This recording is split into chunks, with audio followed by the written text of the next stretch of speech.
to introduce myself. My name is Isabel Wen. I'm the Growth Director of Venture Development for TEDCO. I'm your moderator for today. We have a great panelist here. We'll get into their introductions in just a minute. Before we do that, I wanted to remind you again, this session is being recorded. And today's session is called Ecosystem Building, How to Build Entrepreneur-Friendly Ecosystems. So I brought a panel from across different regions here, different industries, different backgrounds. So it'll be kind of interesting to get to know their perspectives. Basically the reason why we are putting together this panel is because for those of you that may or may not know, being a startup founder is difficult enough as it is to launch, right? Yeah, to just get an idea that works, validate it, launch it, get people to pay for it, buy it, scale your business. If maybe even deal with regulatory, getting investment, and all the alphabet soup of getting a startup off the ground. But on top of that, maybe you're a first-time founder, maybe you're new to a community, maybe you're new to a particular industry or what have you. And so the ecosystem around you is really important as well to support you. And so that's what we want to talk about. What makes a good ecosystem friendly to founders? So let's see. Particularly about Maryland, and I'm going to mention the DMV region a lot. That's what we kind of call this area. If you're not familiar, I'm sure most of you are, DC, Maryland, Virginia is DMV. It's the metropolitan area, which includes Baltimore itself as well. A lot of times we get lumped in. If you see the stats for Washington, D.C., it includes us. So here's some notable facts that I looked up. 2024, fifth year in a row, according to Startup Genome, the DC or DMV region is the top 12 startup ecosystem globally. You didn't know that. 2024 as well, fifth DC ecosystem in the US, 14th globally, according to PitchBook. In 2023, TEDCO was the fifth most active VC in the Mid-Atlantic. TEDCO is also one of the oldest public-private technology startup organizations in the world. Likely second to organizations such as Ben Franklin Partners in Pennsylvania. This year is 26, next year will be 27 years that we've been in operations. Maryland has one of the highest densities of PhDs in the United States. Fun little fact. And we also have the most federal and national labs out of any U.S. state in Maryland. And the number, if you're curious, is 74. A lot of that has to do with our proximity to DC as well. So in this session, you're going to learn more about the DMV ecosystem as it relates to tech startup ecosystem building and the different perspectives from our panel. We'd also love to get some questions from you as well. We'll do that at the end. Before I introduce our wonderful panel here, I wanted to kind of gauge the room, who we have in the room with us. So raise your hand if you traveled less than 5 miles to be here. Right? Handful. So 5 miles on less than 20 miles. Okay. 50? Or how about this? Keep your hand raised. Or 50 miles. If you traveled more than 50 miles to be here. More than 100. Wait, keep your hand raised. So you're the only one, more than 100. I'm going to keep calling numbers. 200 miles. 500? 1,000. 2,000. You may. Where are you come from? Singapore. Washington City. So it sounds like we have a lot of people kind of local to the region and also from outside the region. So it'll be a really interesting conversation today. I also want to gauge some other statistics. So raise your hand if you work for a startup, if you're a startup founder, first-time startup founder. Congratulations. A serial exit founder. Okay. Future founder. Okay. Are you raise your hand if you're an investor. I'm saying. Raise your hand if you're an economic developer. Awesome. Should be in this room. Thank you for being here. Institution. Okay, got a couple. Entrepreneur support organization, kind of like catch-all. And what is your hand for ecosystem builder? Oh. Should be everybody. Yeah, trick question.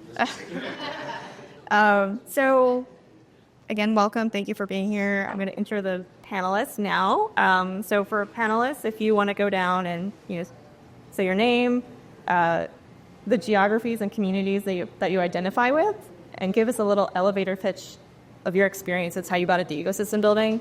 And I'll probably have to remind you at the end. But the last one is, what is your thing these days? Okay. My name is Seema Alexander. Where do I start? I always kind of go back a little bit. I'm a 70s baby. My parents were intermediate gangster with nothing. Started the first Indian vegetarian restaurant cat corner to the White House in the 1970s. I grew to a couple locations in a travel agency. I grew up small business, basically. But I also went through the rigmarole of it doing really, really well to ground lease to bankruptcy and everything closing down in the 90s. And at that point, at a young age in my teens, I really learned sort of empathy of what founders go through, all the ups and downs and what that looks like, and got really obsessed in a lot of ways of like why businesses fail and why they succeed.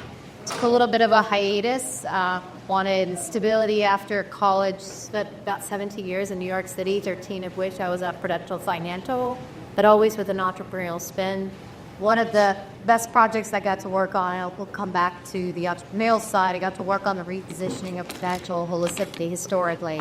So that means that this is a big part of the business. Who you are when you first learn is never where you end up. And there is a strategy and a positioning to help you get really focused on what makes you unique and different, refine your business model to scale. And I actually left the company over 10 years ago. We started an advisory practice. I've worked over with 1,000 founders. We positioned to scale with over $100 billion in top line revenue. I moved back about 7 years ago, and a couple really interesting things happened. One, I felt like a fish out of water because everything here was contracting and politics, and I was like, where are my innovators at? Where's that scene? And I got asked to speak at DC Startup Week at that time. Now it's DC Startup Tide Week. There was like, these are where my 1%er game changers, trailblazers are, and I grow brands, grow companies, and I got involved pretty quickly in the leadership, and now one of the co-chairs of the largest DC, Maryland, Virginia-based entrepreneur community conference in this region. We're going on into our 9th year. We just had our 9th conference about 3-4 weeks ago. We do ongoing content throughout the year. We support over 14 different content tracks from life sciences to, just early stage, growth stage to the cannabis to CPG, name it. The other part of my world is I'm the co-founder of Virgent AI. So it's a AI company that helps companies go from AI curious to AI power. In my practice, my advisory practice, I did a lot of work with emerging technology companies. And so we co-founded a company in January of this year. And it is a big focus at the Startup in Tech Week. AI is going to change the world. We're in the biggest technological revolution of our lifetimes. I have a lot to say about that, but I will pass on. So AI is your thing? Right now, I'll take it one step back. The reasons my parents' businesses failed, and anybody know what happened in the 90s? One word. The crack isn't it? Internet. There was the internet, right? And as entrepreneurs, you are mainly operators. You are looking at all the things you have to do on a daily basis.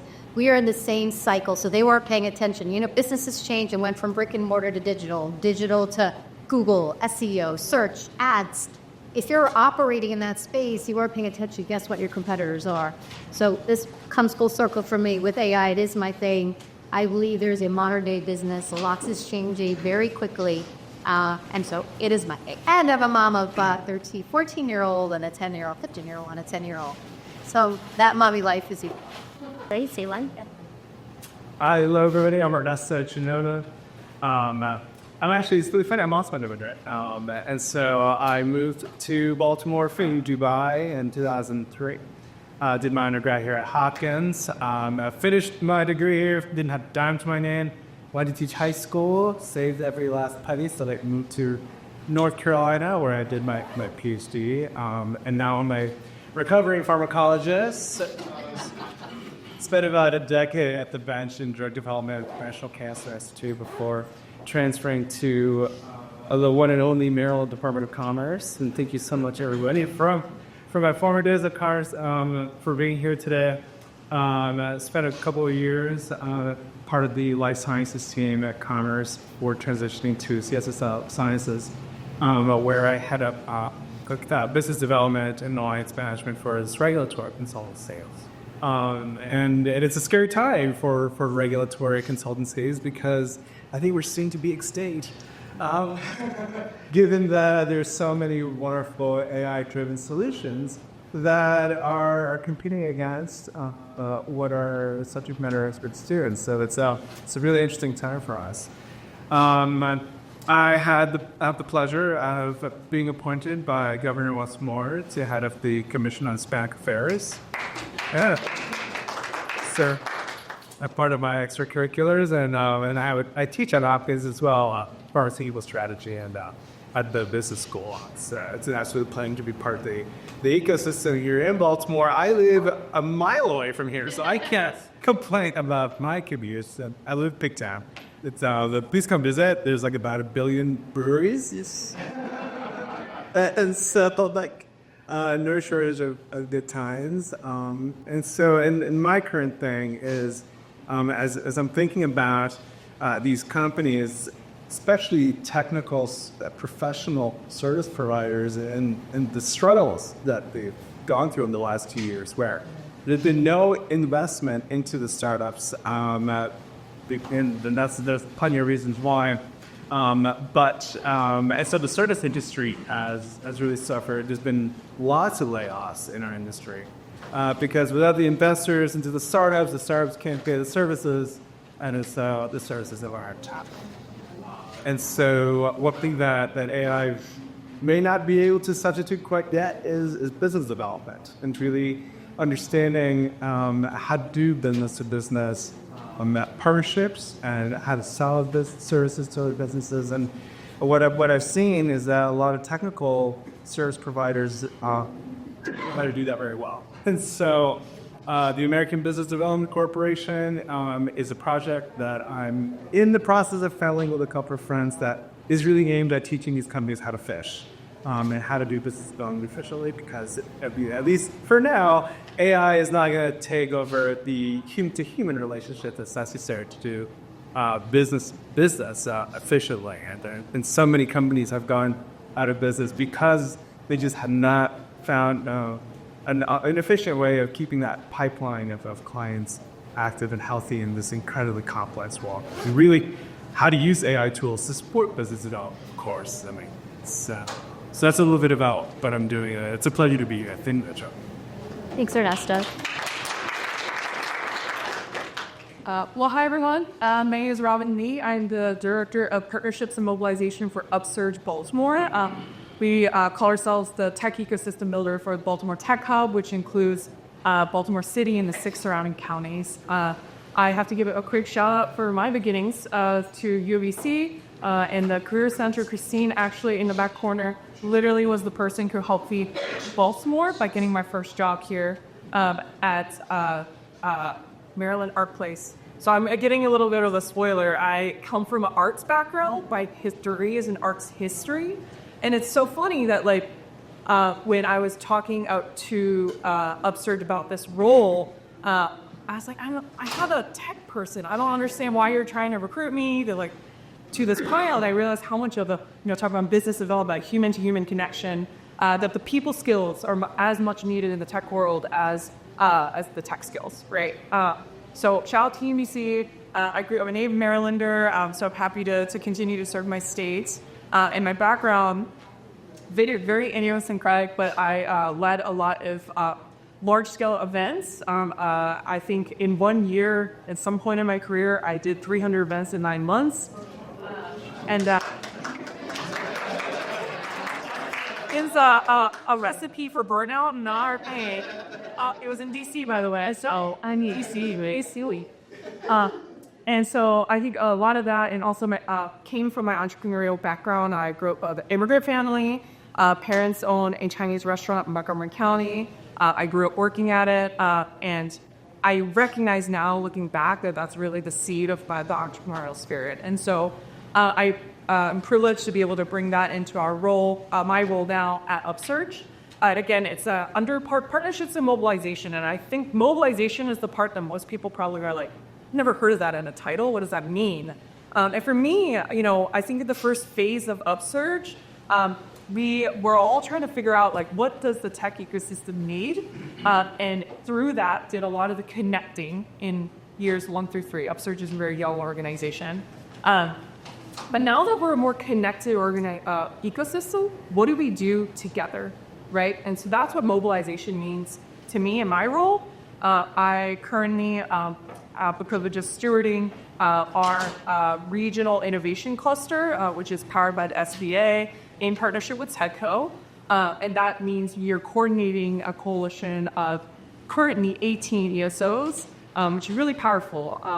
In my first year at UpSurge, we did a couple different peer ecosystem visits. So we went to Philly, the Triangle in North Carolina, Detroit, St. Louis. And one of the things that everyone said to us was, wow, your ESOs actually talk to each other? Amazing. So that's really, I think, a force multiplier for us. There's been studies that have shown that regional innovation economy, developing innovation economies on a regional level is where it's at. That's really where we're going to make a difference. So happy to talk a little bit more about that and what I've learned, what I've learned in my first year, but also, from our peers and from our network and so forth. So some of our ESO network people are here too. So it's kind of cool to see everyone in the room.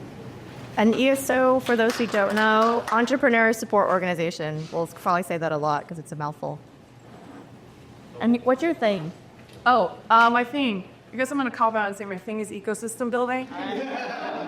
Not just only in the tech ecosystem. I call myself a community builder in Baltimore and with many different hats as well. The co-founder of the Baltimore chapter of NAP, which stands for National Association of Asian American Professionals, mouthful.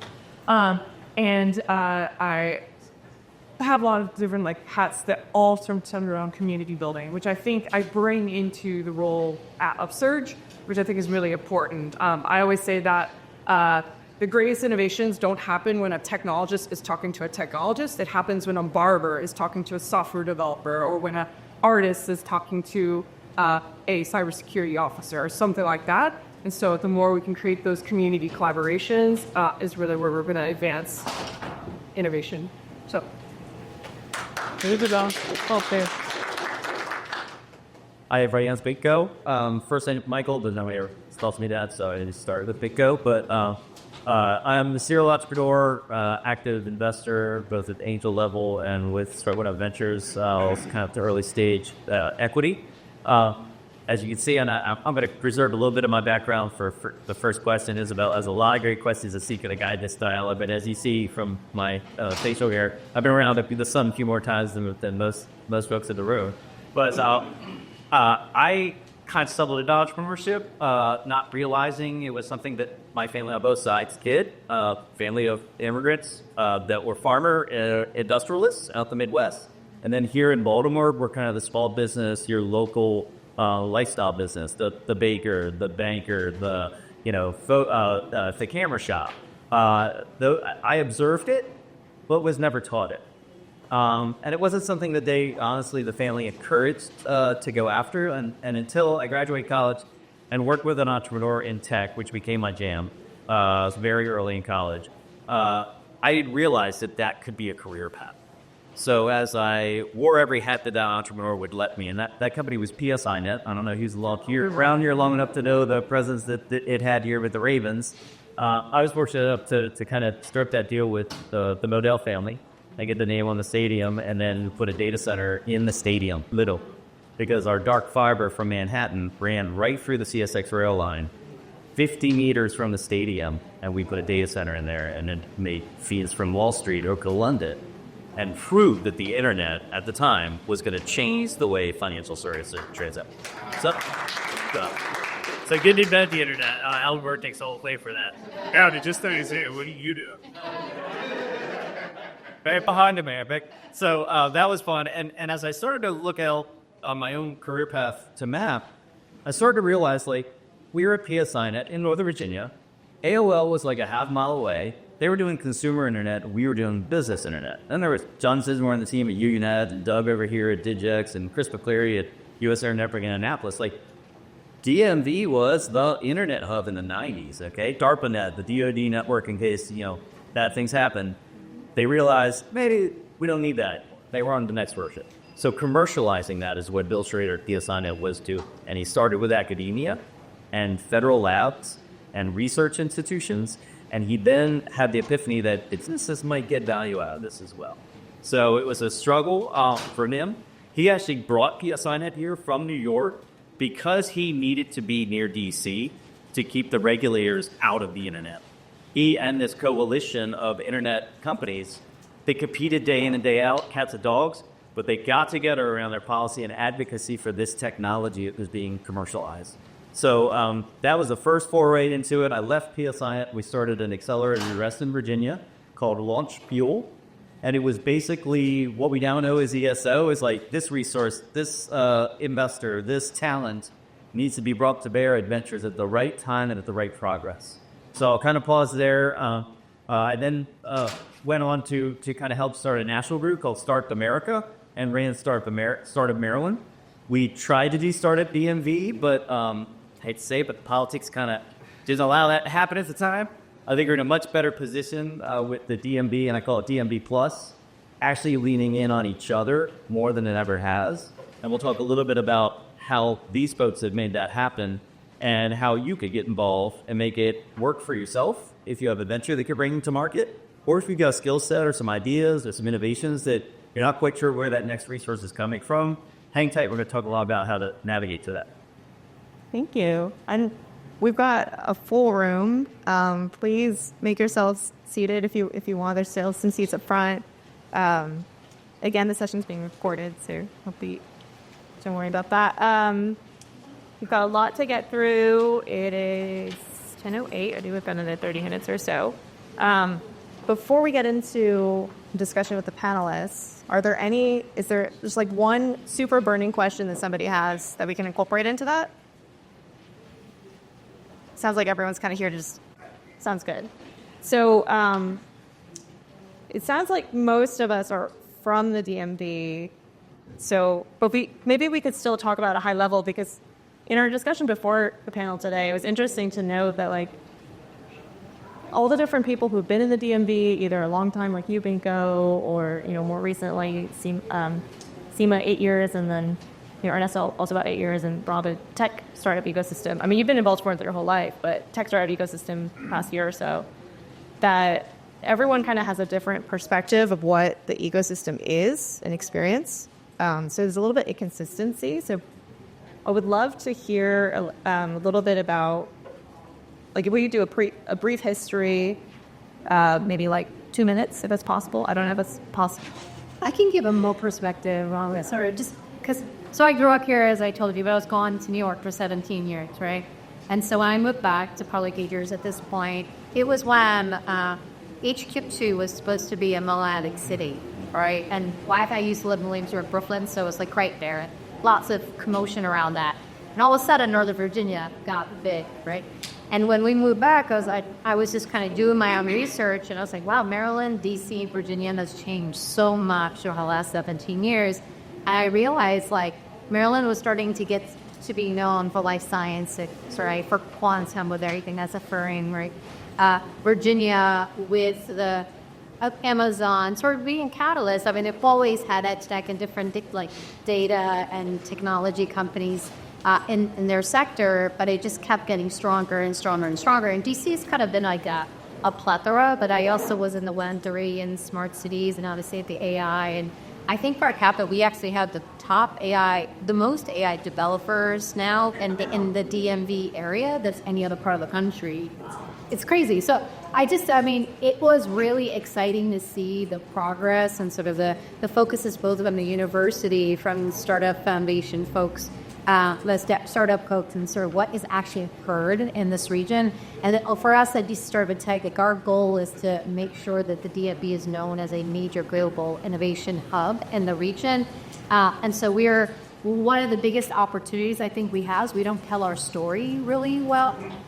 I'm in the world of repositioning. That was my background. And I'm like, there's a lot of success that's occurred in the DC, Maryland, Virginia area, but we don't talk about it. The laymen of the regions do. And that's unfortunate because that's not unfortunate. That's the opportunity, right? And I think that is what excites me. There's a lot going on, and so this is a really exciting time to be here. So yeah, that was it was an interesting perspective just to be away, come back, and see all the growth. And you guys are a major part of that. So kudos to you. Piggyback off from that, so the outside looking in perspective. So for the past 6 years prior to UpSurge, I was the executive director of Baltimore Homecoming, which is a nonprofit that mobilizes a network of Baltimoreans from across the country and honestly the globe, Baltimoreans everywhere, to invest in Baltimore. And so through that experience, I got really familiar with what outsiders' view of Baltimore and or Maryland and PFV is. A lot of gross generalizations, and some of them probably true, some of them are strengths. For example, I say this all the time because this is just very sticky. The DMV is full of edits, meds, and feds, right? Those are the legs of our economy, right? And that also lends itself to the strengths in our startup ecosystem and our innovation economy and so forth. And just want to double down on what he said, some repositioning opportunity. Too often do people think about the wire when they think about Baltimore, and they don't often think about the startup success or the talent that's coming from here. Again, I said eds being the pipeline of talent that comes into our region. And we don't have a recruitment issue. We have a retention issue, right? Meds and feds, of course, focusing on our strength of healthcare and AI and cybersecurity. So, let's lean into our strengths. So I think that's, for me as a native Marylander, I think that's always colored kind of how I see Marylander and how I kind of wear that back pride as well. And then that got reinforced as I met Baltimoreans that, were based in LA or Boston or wherever, and they still continue to wear that as a badge of pride outside of here. Thank you. Do you have any comments, Ernesto? I was just thinking, over the last few years, especially when I was at Commerce, the effort to unite the industry, unite Northern Virginia with DC, with Montgomery County, with Baltimore. I think we've come a long way. It used to become just very, very different universes. And now I find that there's a lot more cross-talk, but there's an opportunity there to form a little bit more cohesion because there are very culturally different areas. I lived in Bethesda for quite some time when I was while I was in at the NIH, and it didn't feel like Maryland. It felt like DC. And so the messaging, to your point, that we are one ecosystem, we are one community, and we should be working together. And being a welcoming host, especially to those folks who may have some hesitation in driving down to downtown Baltimore, is something that we all could step up to do, so that people realize. And there's a lot of resources and a lot of wonderful people that could help you and your company get to where you want it to go. It's just a matter of reaching out and asking that question and making yourself available to those folks. And I think that's the core of Baltimore. I don't know if you guys seen the Be Kind with Toshas everywhere. Yes, Tina just there. Thank you. And that's what we are, and I love that because part of the heart of ecosystem building is showing kindness to somebody you don't know who may have a question, and I might not have the resources, and I might not have the subject matter expertise, but I know a ton of people who do, and I'd love to make that connection, because that's what ecosystem is all about. Thank you. Great shout out to Tina and Eric from Westminster. They are responsible for the Be Kind signs for the project. So sì. Sì, per adesso So, I'd love to hear your perspective. my peers have answered a lot of questions that we were at the history questions. So maybe I'll jump a little ahead to kind of what do we think our ecosystem is and needs. And I think the slides might visualize that a little bit. So I also want to highlight, or if you can highlight, what are the good things that we're known for, which I think you kind of did. You did a bit of both in there. But I know we like to get to the meat of like what are the opportunities and what can we do from here. But So, yeah. while Isabel pulls up a couple slides, I want to share with you that visualize some of the things that we've tried to do to remedy the challenges. My view of economics of ecosystem building for innovation and venture building basically is my lens. I had blind spots. I came to Startup America, Startup Maryland, as a technology entrepreneur, higher of venture, right? I was like, that's what I know. What I realized was the talent that this region breeds, the innovation that the federal labs and universities have under their belts are astronomically more per density than any other region that I've seen, and I've seen them all under Startup America. Yeah. Alice Balch, Mark Lawrence here, who's the current board chair of Start Champions Network, Katie Beta, Kishore Desari, bringing a perspective of Deloitte soft skills of business approach to ecosystem building. So we're delighted to have Mark in Maryland as well, but representing us on the national stage. So what I realized was venture development is one pillar of concentric circles that meet in the middle around nurturing entrepreneurs and ventures, right? Economic development absolutely has to be at the table, and it's probably leading the dialogue in most communities. So those of you who joined us from EDAs and ECOs, thank you. Workforce development, undeniably. The best investment that an early stage equity investor is going to make is the team, not the technology, right? We hear that all the time. But attracting and retaining talent requires a confidence of the market where you're going to put your roots down as a venture, that talent base and that employee base is going to be comfortable and thrive. I'm definitely down with the breweries at Lyco and Kicksound. So that's an important metric for me. So the small businesses and the lifestyle businesses and the Main Street businesses have to be nurtured and thriving for folks to be able to get their unique coffee offerings as opposed to the big chain, or their unique IPAs on the weekend when they choose to recreate, or the ability to throw a kayak in 5 blocks from where you live. So workforce development, venture development, economic development, workforce development. Real estate development has kind of ruled the roost in a lot of communities that kind of reinvent themselves. We've seen it here in Baltimore. It's currently going on. You see it just about everywhere, certainly in the Metroplex up to New York and Boston. Undeniably a great asset if it can be activated properly and create the space that is affordable and accessible for the earliest stage ventures. The last one is social and community development. And I'll admit, I had a huge blind spot on that of like, that'll happen if we get everything else right. Absolutely not. I learned this really only in the last 15 years after meeting an entrepreneur here in Baltimore, wasn't able to join us today, but Paolo Bravery Harris, a creator, ideator, inventor, had created a game called Kohada. And you're going to hear about this very soon in 2025. And when he shared that with me, I was hosting all ecosystem builders from Startup America in Baltimore in 2016, and I had nothing to kind of demonstrate, like, what is Baltimore bringing to the ecosystem fleet, right? He showed up, not having anybody in the room, and like did a powerhouse session with 100 ecosystem builders from around the country on how Kohado is a game that you play together. You cannot play the best game of Kohado unless you play as components, not opponents. Completely opposite of dominoes, which is what he based it on as the activity. So we're now going to export that out to other ecosystems. So one of the factors of those concentric circles coming together, the number one, you hit it right out of the gate, is celebration. Like, whatever it is about the PMD, it's like we're nose down, a lot of blue-collar background, brush our shoulders off. We need to tell the story. We don't come up for air enough to say about how we're building our ventures, asking to ask, what's the next resource you need, and what's your timetable for being able to consume it.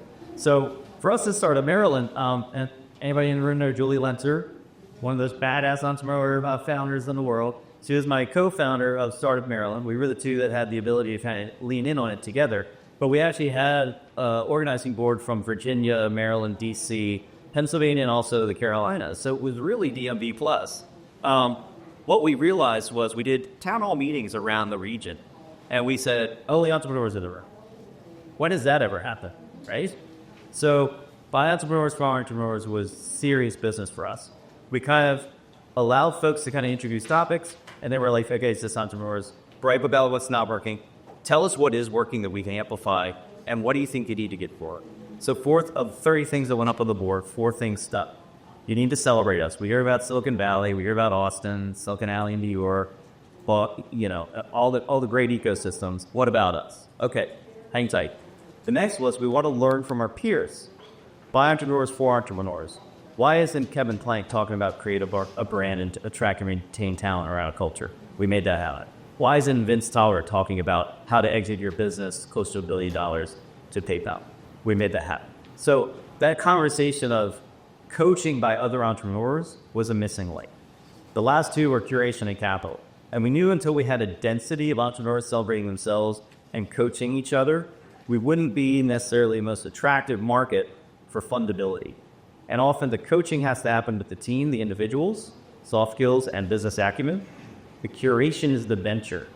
And, you know, Isabel, you mentioned we have a ton of PhDs and engineers here per density. One of the biggest challenges for folks who have a 20, 30 plus year career of peer-reviewed, risk-averse publishing is to be able to go out with an imperfect product. Mm-hmm.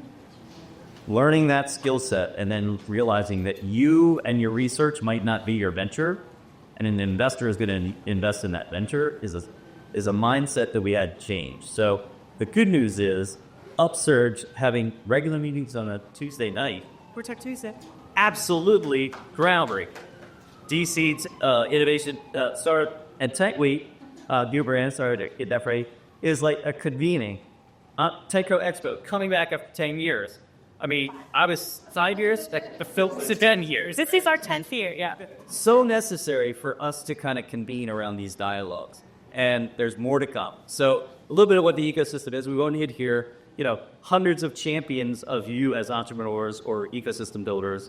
Lots of organizations, business-minded voters. Don't forget that if you're an elected official. And we advocate for policy. 60+% minority-led ventures. We discovered that by doing a roadshow and doing video pitches. It wasn't obvious to outsiders that density of diversity in our entrepreneur community existed. Go to the next slide, because those last factors are not as important.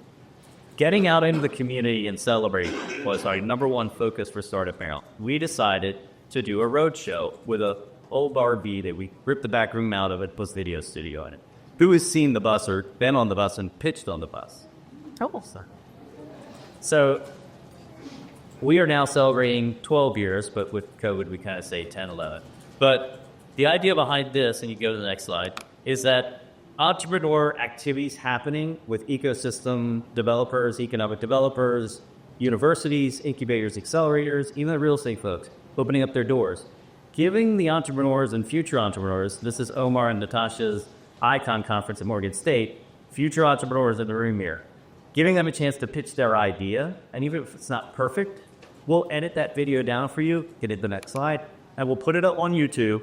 And this is our playlist of tour stops that we've done across Maryland, DC, Virginia. And any investor can go in and look at that pitch. So if you have an opportunity to get a resource, send it to your edited and nicely produced video. Even if you paused, stopped, and started over and did an we edit that out and make it your best opportunity. And we hope you stick around to be coached in a boot camp. So that's the necessary element that we feel is we need to engage with each other and celebrate ourselves. Thank you, Jimmy.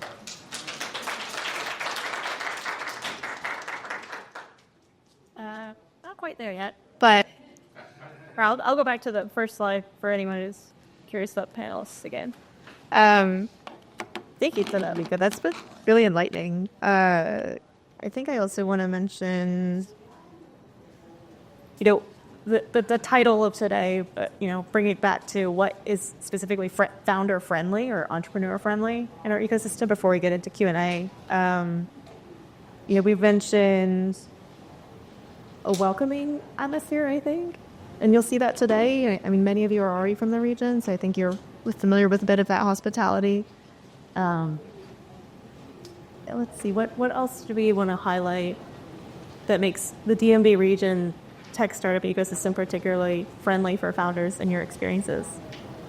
I mean, honestly, it's the most friendly. I haven't seen, thinking about Silicon Valley, I came from New York, like here, it's like, if you need something, everyone is willing to help. It's kind of like overly friendly, if I'm being honest. Like, I feel like a lot of people go from accelerator to accelerator to accelerator, and they're looking to win the pitch money, and it's more of like, they also need to get on their 2 feet and go, like, you know, but I think that's one of the things that DC started with Tech Geek. Like, and any of these ecosystems do really well is, so what do you need?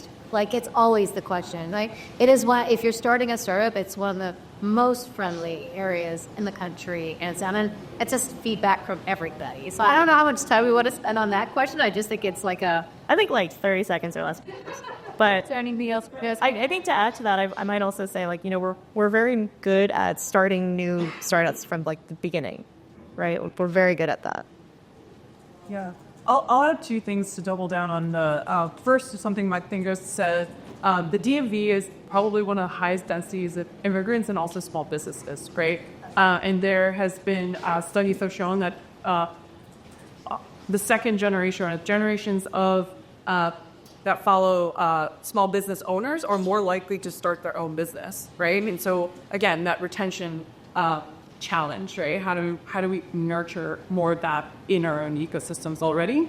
And 2, Seema, to your point of like, you know, people are entrepreneurs are jumping from one thing to the next to the next. I think we still can be de-siloing quite a bit more, right?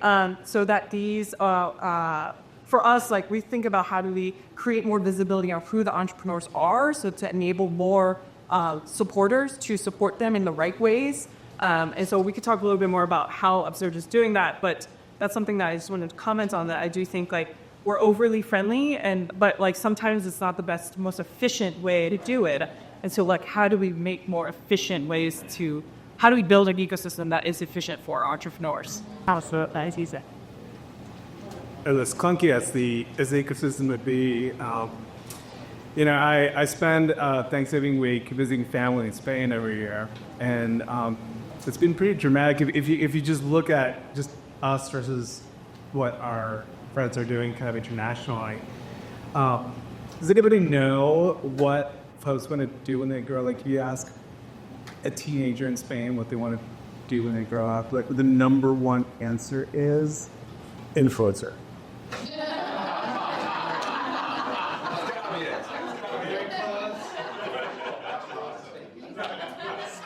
So that's all right now, but it's all like, yeah, a government poet. Oh, great. It's, and I was like, yeah, that's a little scary. Still to go. Yeah. We went to a public pool, and the gentleman there that scans you in to the public pool, that was there, a lovely guy, but then I put a turnstile in, and so you could just scan yourself in. And so now this gentleman was just like really not doing anything all day, but given Spanish law, you can't fire them, you can't transfer them, there's nothing like that. That appers have been leave. Well, they revere him as like the most successful person on. Look, he does nothing and gets paid by the government. And That's cultural. it is. Very And that's exactly my point. It's like we as much of an opportunity as all the opportunity as sometimes as dysfunctional as the ecosystem might seem, there is such a pro-business, entrepreneurial supporting ecosystem that is really unique to our little corner of the world that is not seen in other corners of the world. On my flight from Milan to Bilbao, I sat next to this gentleman who owns a construction firm. And he was like, as soon as I retire and I close my business, it's impossible because of the red tape and how much the Spanish government has changed over the last decade. It's almost impossible for somebody to start their own business. And he told me that he told his kids they were actually coming. They were going back to Bilbao because they had gone to the Taylor Swift concert in Milan. I know. He told me, I told my kids to leave Spain. One's going to go study in the UK, the other was going to go stay in Holland, in Zoe. And it's like, I cannot stress how fortunate we are to just have an infrastructure that supports entrepreneurship, because there is a future for us. And this is why the American economy is as strong as it is. There is a future because the entire system is set up to bound and grow in your business. And if the first one doesn't work, who cares? Start a different one. It's fine. But there is support for that, and I can't stress how valuable that is because not every part of the world sees that, and it's so scary in other parts of the world where that's not there because their economic drivers are pretty grim compared to ours. So, to summarize before we go into Q&A, we have a few minutes for Q&A. I think it's been really interesting. I learned something about each of you. I didn't know, it sounds like all of us come from immigrant family backgrounds, which is so interesting. And Ernesto, did your family also do food industry? You know, you would think that we had a Mexican restaurant. I wish. I'd probably be a few pounds heavier to be that. No, airline industry. Interesting. Okay. So travel, yeah. Which is why we were. But service, yeah. Oh, yeah. But 445, my family also, I don't know why I say you don't know, but I also grew up in Maryland, also immigrant family. My parents are also in the food industry, also manufacturing. And so it's interesting to see that thread that all of us kind of, as you said, Robbin, we're more likely to get into entrepreneurship as a second generation or first generation. And it's like small business to tech. That's tough. It's very translatable. We're inviting you guys to my potluck. Sounds like. Yes. Also, the thought to kind of maybe put a bow on some stuff. Your point about pretension is so spot on. I mean, celebrating and feeling celebrated is a part of that. But even just in the tech space, in the DMV, we have loss at two critical points in the life cycle stage of the venture, right? I look at idea stage, bootstrap stage, ramp up stage, scale up, and exit or harvest, right? We lose ventures in the tech space in this region at the two worst possible times. Right at inflection, because they can't find the resources on good terms around here, enough. And then we lose them right before the exit. And there's some policy things we can kind of get our hands behind on the exit side, because our tax code needs to be a little bit more friendly to founders that have started here, stayed here, hire here, pay taxes here, and choose to exit here as opposed to go to Texas or Florida or Nevada or Delaware. And we're working on that. So hang tight. If you are an entrepreneur and you see an exit in the future, in the next couple of years, kind of up or down. Yeah, and speak to your policymakers. They're here. And Tenko, has a great staff that is constantly at the legislative session. We have an government relations team. They're here today as well. There's also a policy session this afternoon, so feel free to check that out. But ask if there's a resource that you think you need or you're not even sure how to vocalize what you think your next resource should be. Ask around. Come and, UpSurge, Tech Tees. Every Tuesday. Yeah. Every Tuesday. On the Tuesday, and ask those questions, and you will be connected to people that have either gone through that same life cycle stage themselves and are willing to share. Right. Fast sharing and collaborative spirit. I mean, Schmaltimore is an exportable asset, in my opinion. I think Northern Virginia has that as well, with a little bit more of a tuned business acumen. On study of that, they're bonus that. Yeah. Or to reach out to any of us on the panel. I'm just going to wrap up with maybe a few points to go into Q&A, and then I do want to be on time. I know there's a lot to get into this. So some highlights sounds like storytelling. We can do better, connecting people, talent, visibility of founders, retention, as you said, Binko, and working together rather than against each other, which I think we do pretty well overall. I share one thing is, I'm sorry. I'm going to go back to the AI piece because I know that also is just because I think it's a really important moment in time. The help as startups in the ecosystem, all of our startups in the ecosystem, in the next 18 to 36 months, every workflow, every industry is going to be disrupted, and it's very important. I was honored. I was blessed to advise a company that was basically an artificial intelligence development environment specializing in AI agents. That was a couple of years ago. And I got deep into some of the visionaries on both extremes of AI and what's happening. I didn't grow up as a technologist. I grew up as a business growth strategist and brand builder and reposition, all this stuff, right? But I quickly realized this isn't the dirt in the island of the internet. And if you look at all the trends of business, as I was starting to share what was happening with the internet, travel, my dad's travel agency died because Kayak came, a Travelocity, right? Segments of the market are going to die and divide. Music aids are about to get up. I have this whole new framework of what the modern day business is going to look like. The intelligent business is the baseline foundation. Data is the currency. Human in the loop is going to be very important for decision making, and for inequity is going to be groundbreaking sort of differentiator as companies grow. But it's important as ecosystem builders to ensure you're educating your startup founders on what is happening, where the technology is at, how to leverage it strategically, intentionally. We do a lot of road mapping and stuff with Virgent, my company, but it's real. There's just it's a huge opportunity for the DFB right now. And I think you're starting to see a lot of folks working in different pockets.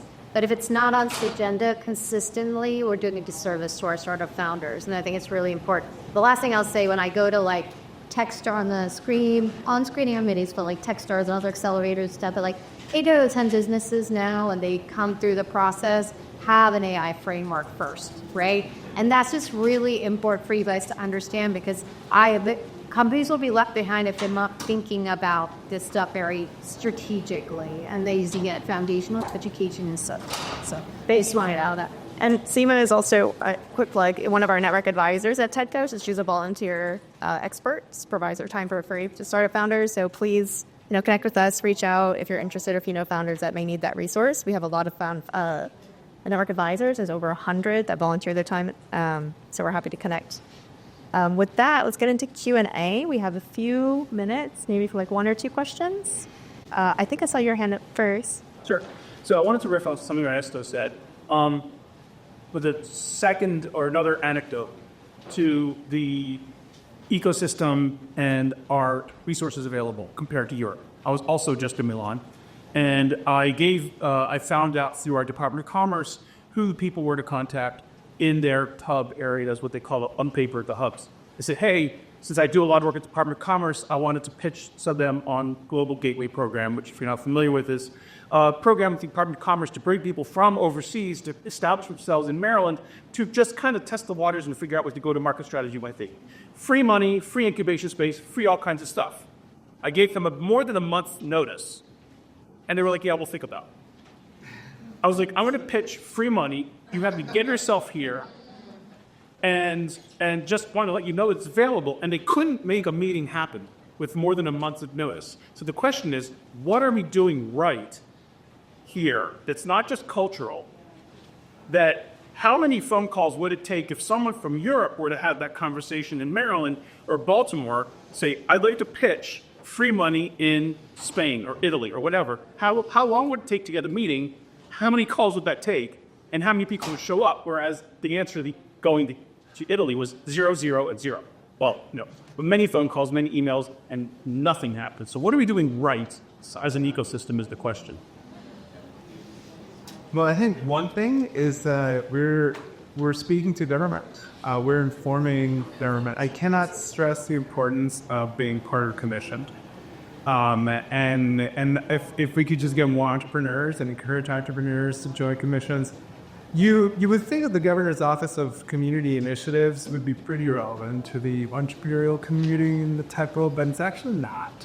It's actually super irrelevant. You're just slicing the community in a different way. As part of the Commission on Hispanic Affairs, I focus mainly on Hispanic entrepreneurs. That's fine. Some of which are in touch with the tech world, some of which are not. But the most important thing is that we have a direct line to the governor's office where we're speaking to the issues that the founders and the entrepreneurs are facing to be successful in Maryland. And we submit an annual report, and we collaborate across all the other commissions to deliver very specific messages as to what we need as a business community to be successful. Because at the end of the day, it really doesn't matter what ethnicity you're from, or whatever your background is, but it doesn't matter. It's a platform by which we can speak to government, and that's the most important thing.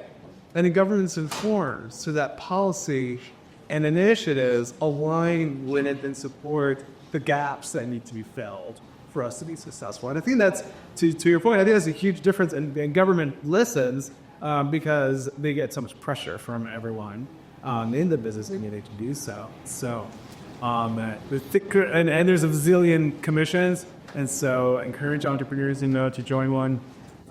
It's really powerful when we all unite as a voice and inform the government of the ever rapidly changing landscape and the absolutely new issues that AI is going to bring, as much as the rewards that AI is going to bring. For example, to our community.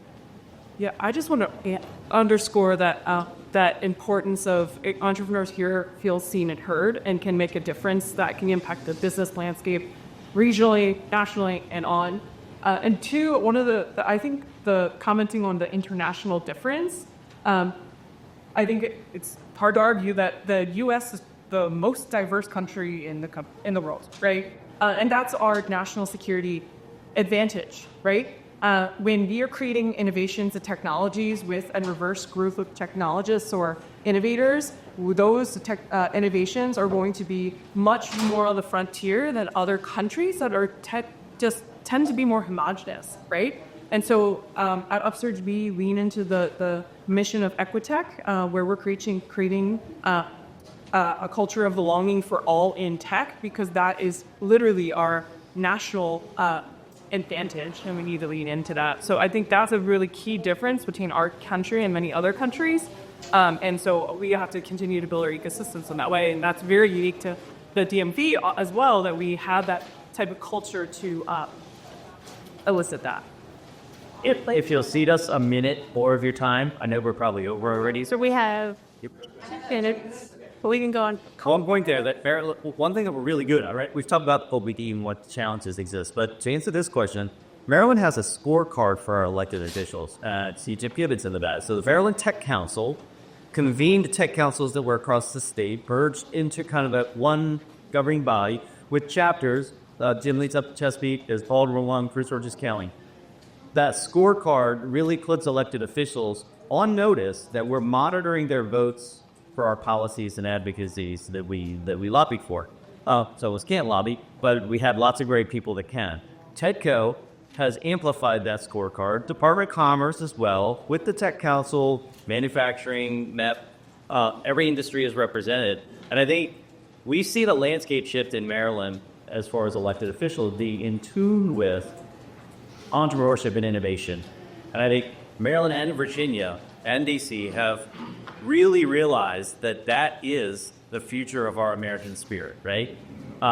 And Startup America was an example where one entrepreneur kind of put a personal brand behind it and got us out of the credit crunch in 2009 and 2011. And he said, entrepreneurship and innovation is going to help us get out of these. And whether it did or didn't, you could put all kinds of metrics behind it. You are data. You are metrics. You are accomplishment. You are celebration. You are outcomes. Be heard. So that could hardly front door. And then we'll do one very, very quick question, and then we'll... I'll add one thing. I told you guys when I first got here, I said, oh, government, politics, and government, right? Or government and politics. And I was like, oh, and then I was like, what? The connectivity between... Actually, at DC Startup Tech, we had 5 of the top government agencies reverse pitch to all the folks in the audience, because there's so much money. The government is the number one funder in the world when it comes to entrepreneurship, and we're not similar to, hey, let everybody be a government contractor. It was, how do you create innovation using the resources that the government can provide and more dual-use innovation? And I think that is actually a really strong differentiator for our area, is to leverage the government in the right way to help drive innovation and create like non-dilutive funding opportunities for our entrepreneurs. That's been strong for us. Yeah, absolutely. So to summarize, we work with our government really well. We talk to them. We're policy lawmakers, and we also do provide funding at the state and local levels through TEDCO, Department of Commerce, who also has a booth here today, and also all the local economic development corporations. So from state all the way down to local municipalities. So, we're supporting entrepreneurs. Did you have a question? I did, but I'm kind of, yeah. you kind of talk about like the small to more aspect, right? I'm curious for those that are maybe visiting from Singapore or elsewhere, small to more is this notion that, everyone here is connected to pi 1 or 2 degrees of separation. And yet, right, across the board, what ecosystem builders are keep hearing how siloed our ecosystem is. I'm wondering if one of you can maybe like reconcile why we feel like we could so easily connect to maybe your applicable leaders or yourselves, half of your phone contacts from my phone book.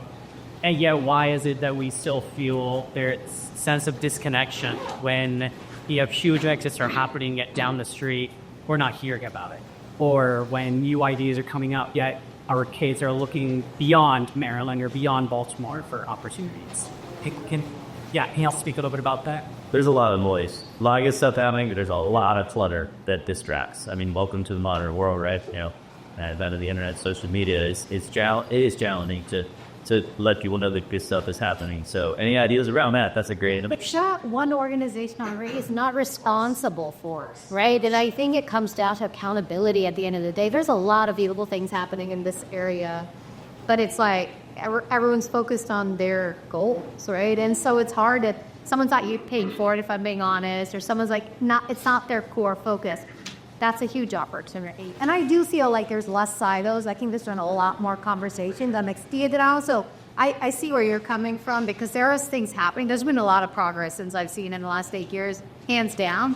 But it's that there's no accountability to do to this larger way. I will say, I think like ecosystem building is a very new industry or sector, right? And so when we say UpSurge is an ecosystem builder, most people are like, what does that mean, right? And so we are funded to build the ecosystem in a way that we can tear down some of that noise and create more on-ramps for people. And through that, hopefully professionalize what ecosystem building looks like, right? So we're, we don't have time to get into this, but we're creating a data data network that helps create visibility on the founders who might not have visibility or have those contacts in their phone book, right? But in doing so, we're creating that on-ramp for them to access more of the resources that they might not have. That's one of the ways. There are many other ways that we're hoping to professionalize and then also share out with all the different DSOs in our network so that can happen at scale. That's going to take time. If that was already happening, UpSurge wouldn't exist. We wouldn't see more UpSurge-like entities popping up in peer ecosystems either, but that's what's happening. We're noticing more and more. We have many of our peer ecosystems coming to UpSurge and asking us, well, what is the role that you guys do here? We don't have that in our ecosystem. How do we continue to do that? So not only scaling in our own region, but then nationally, how do we create more on-ramps for the corners of those communities that aren't being reached? And I'll just very, very quickly add to that. So Commerce is doing a great job of also marketing Maryland outside of our borders. So you don't see it because you're here. But if you're, in San Francisco, for example, you may see some of that marketing. They do a great job of bringing some of our startups with them to highlight and celebrate them. And also TEDCO, we also do a lot of that regionally here as well. We're trying to expand. But to your point, Robbins, having more higher level stakeholders that can help everybody, it's not a problem for any individual. It's too large for each of us to work on. But to wrap up our discussion today, thank you again for being here with us, spending your morning with us. Thank you very much. I'll just say to lift up Isabel. She had a Jonas ass. So you're a house at buffet. Really? Is there? It's amazing. So DMB, we're good at connecting people. A lot of us have immigrant culture. We're good at being entrepreneurs, being scrappy, small business to startups, very translatable. We work well with our government, but there are more opportunities to be better with our storytelling, to be more open and connecting. So please do more of that while you're here today and as you move forward into the holidays. And thank you again.